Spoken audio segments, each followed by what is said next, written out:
नजदीक आ रहा है, फिर भी उनका ईश्वर से मेल नहीं हो पा रहा, इसलिए उन्हें ऐसा लगता है कि उनकी साधना और प्रयास व्यर्थ हो रही है। कवियत्री का घर जाने की चाह से क्या तात्पर्य है? कवियत्री का घर जाने की चाह से तात्पर्य परमात्मा से मिलना है। कवियत्री ईश्वर धाम जाना चाहती हैं। वो चाहती हैं कि वो ईश्वर धाम जाएं ताकि जल्द से जल्द उन्हें इस संसार से मुक्ति मिले। कवियत्री का घर जाने की चाह से क्या तात्पर्य है? आंसर है कवियत्री का घर जाने की चाह से तात्पर्य परमात्मा से मिलना है। कवियत्री ईश्वर के घर जाना चाहती हैं, वो ईश्वर धाम जाना चाहती हैं, तो वो चाहती हैं इस संसार रूपी सागर से उन्हें जल्दी से जल्दी मुक्ति मिल जाए। नेक्स्ट क्वेश्चन है आपका, भाव स्पष्ट कीजिए। भाव मतलब इसका अर्थ बताइए। पहला क्वेश्चन है, जेब टटोली कोड़ी ना पाई। तीसरे वाक्य में ये लाइनें आपने पढ़ी थी, जेब टटोली कोड़ी ना पाई, माझी को दूं क्या उतराई। अर्थात जब कवियत्री अपना जीवन का पूरा लेखा जोखा देखती हैं, लेखा जोखा देखती है मतलब पूरे अपने जीवन के शुरू से अंत तक के पड़ाव को जांचती हैं, चेक करती हैं, तो देखती हैं कि उन्होंने कोई भी अच्छा कर्म नहीं किया और वो ईश्वर से कह रहे हैं कि मुझे अपने पास बुला लो। तो वो कहती है कि जब ईश्वर मुझे लेने आएंगे तो मैं उन्हें क्या दूंगी, मेरे पास तो जेब में मैंने तो कोई भी अच्छा काम नहीं किया। अर्थात इस पंक्तियों का भाव है, लिसन अगेन, जेब टटोली कोड़ी ना पाई का भाव यह है कि सहज भाव से प्रभु भक्ति ना करके, कवियत्री ने सहज भाव से प्रभु भक्ति ना करके कवियत्री ने हठ योग का सहारा लिया। हठ योग होता है कि जब सालों वर्षों तक तपस्या करते रहना। ईश्वर कहते हैं कि आप अगर सालों वर्षों तपस्या करते रहो, भगवा कपड़े पहन लो, माथे पर तिलक लगाओ, घंटी बजाओ, जल चढ़ाओ, उससे ईश्वर नहीं मिलते।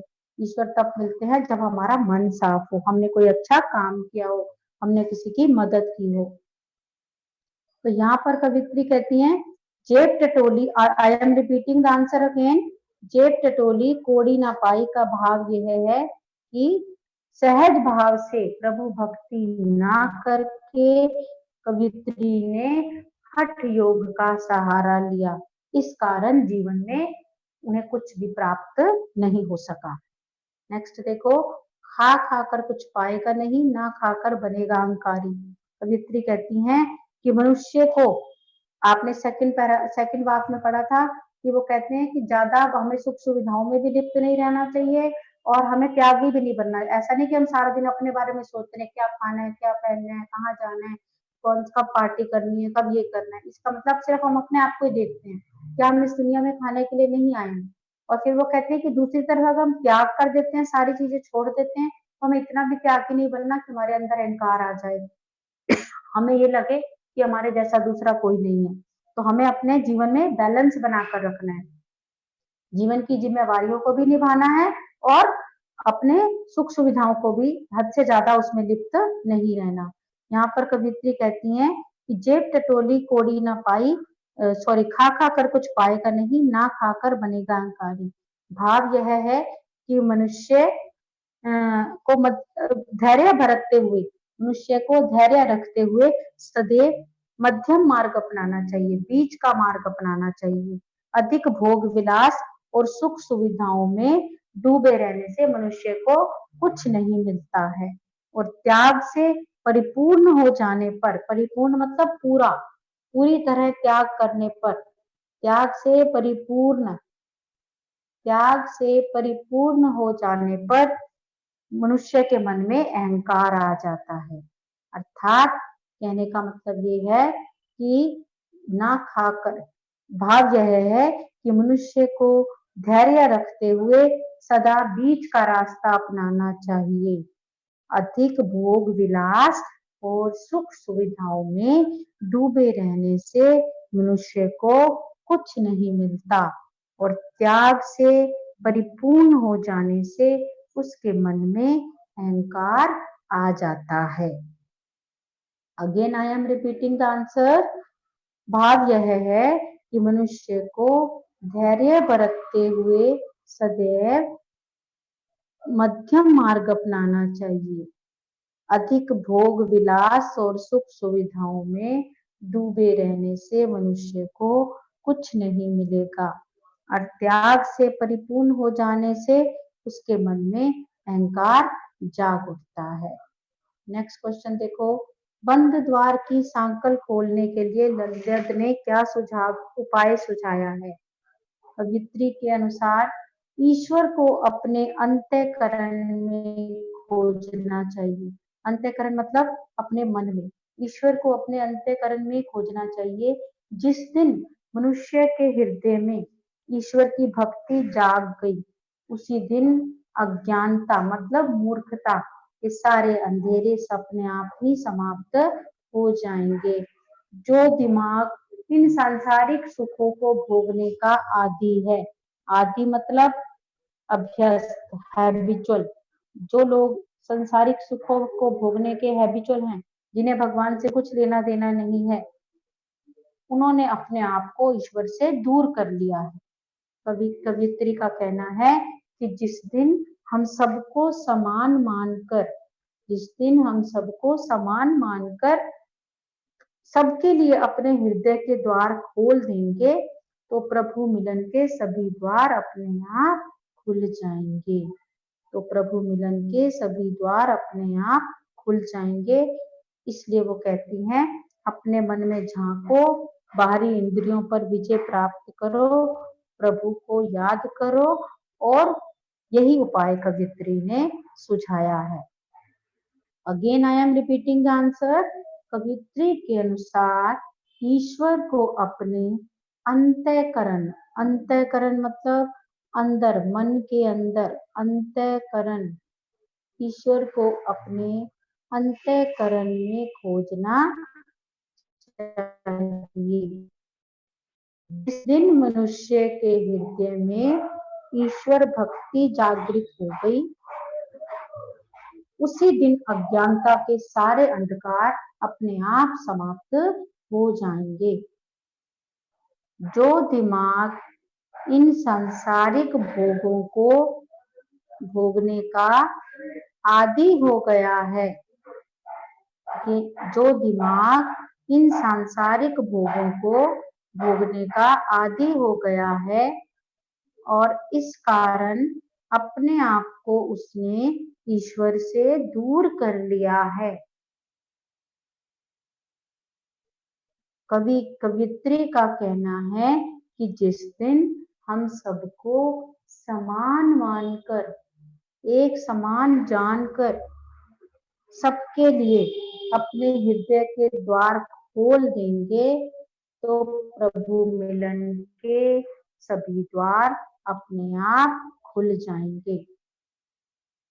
अपने अंतःकरण में झांको, इसलिए कवित्री कहती हैं, अपने अंदर झांको, बाहरी इंद्रियों, इंद्रियां होती हैं हमारी सेंस ऑर्गन, सोचने समझने की शक्ति। कवित्री कहती हैं कि अपने अंदर झांको, बाहरी इंद्रियों पर विजय प्राप्त करो और प्रभु को याद करो। यही उपाय कवित्री ने ईश्वर को प्राप्त करने का सुझाया है।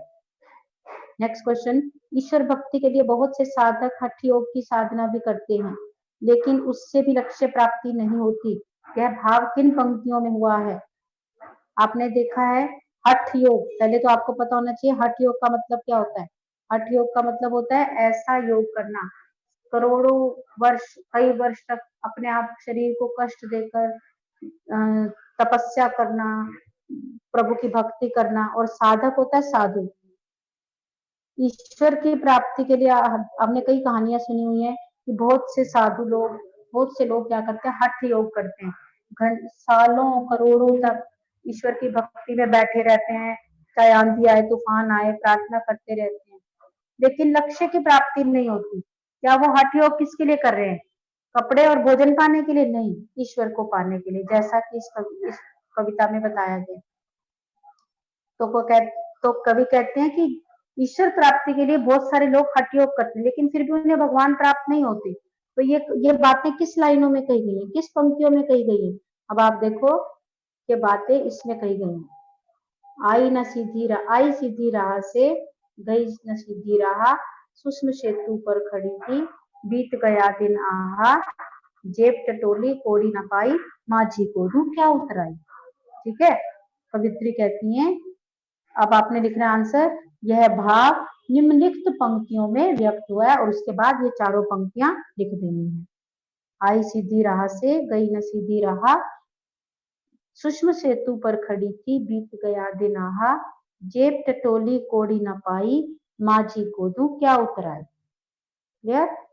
अब नेक्स्ट देखो, नेक्स्ट क्वेश्चन, ज्ञानी से कवियत्री का क्या अभिप्राय? ज्ञानी से कवियत्री का क्या अभिप्राय है? ज्ञानी से कवियत्री का अभिप्राय आत्मज्ञान से है। हमने ये इस पैराग्राफ, इस वाक्य में पढ़ा था, थल थल में बसता है शिव ही, भेद न कर क्या हिंदू मुसलमान, ज्ञानी है तो स्वयं को जान। इस वाक्य में कवित्री ने बताया था कि थल थल में ईश्वर हर कण में बसा हुआ है, हर इंसान के अंदर है। तो फिर हम हिंदू और मुसलमान में भेद करने वाले, जब बनाने वाले ने भेद नहीं किया तो हम भेदभाव करने वाले कौन होते हैं? उनका कहना है ज्ञानी है तो, अगर अपने आप को ज्ञानी कहते हो, अपने आप को समझदार कहते हो, तो पहले क्या करो, अपने आप को जानो, तभी आपकी साहिब से पहचान होगी, तभी आपकी ईश्वर से मुलाकात होगी। आंसर है इसका, ज्ञानी का से कवियत्री का क्या अभिप्राय है? ज्ञानी से कवियत्री का अभिप्राय है आत्मज्ञान से, जिन्हें यह ज्ञात हो कि ईश्वर मंदिर मस्जिदों में नहीं मिलता, वह तो कण कण में मौजूद है।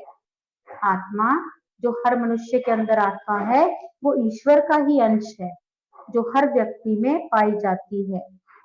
जो भेदभाव ना करके ईश्वर की सच्ची भक्ति करे, वही ज्ञानी है।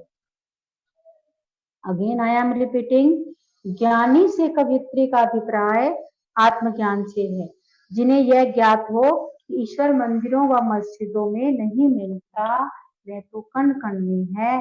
आत्मा ईश्वर का ही अंश है, जो हर व्यक्ति में पाई जाती है। जो भेदभाव ना करके ईश्वर की सच्ची भक्ति करे, वही सच्चा ज्ञानी है। अब देखो रचना और अभिव्यक्ति का क्वेश्चन, हमारे भक्तों, संतों, भक्तों और महापुरुषों ने बार बार चेताया है, चेताया मतलब अवेयर किया है, जागरूक किया है कि मनुष्यों में परस्पर, परस्पर होता है आपस, आपस में कभी भी भेदभाव नहीं होता, लेकिन आज भी हमारे समाज में भेदभाव दिखाई देता है। आप देखो, हमने पहले इसी में भी पढ़ा था वाक्य में कि भगवान कहते हैं कि जब भगवान ने बनाने वाले में भेदभाव नहीं किया, तो हम भेदभाव करने वाले कौन होते हैं। तो ये इसके इस पंक्तियों के आधार पर कवित्री प्रश्न कर रही हैं, आपकी दृष्टि में इस कारण देश और समाज को क्या हानि हो रही है? आंसर है, आपसी भेदभाव के कारण देश और समाज को बहुत हानि हो रही है। आपसी भेदभाव के कारण देश और समाज को बहुत हानि हो रही है। पहली हानि यह है कि समाज आपस में बट गया है, कि समाज आपस में बट गया, बट मतलब टुकड़े हो गए हैं, कोई हिंदू धर्म का है, कोई मुस्लिम धर्म का है, कोई इस्लाम धर्म का है। दोबारा से सुनो, आपसी भेदभाव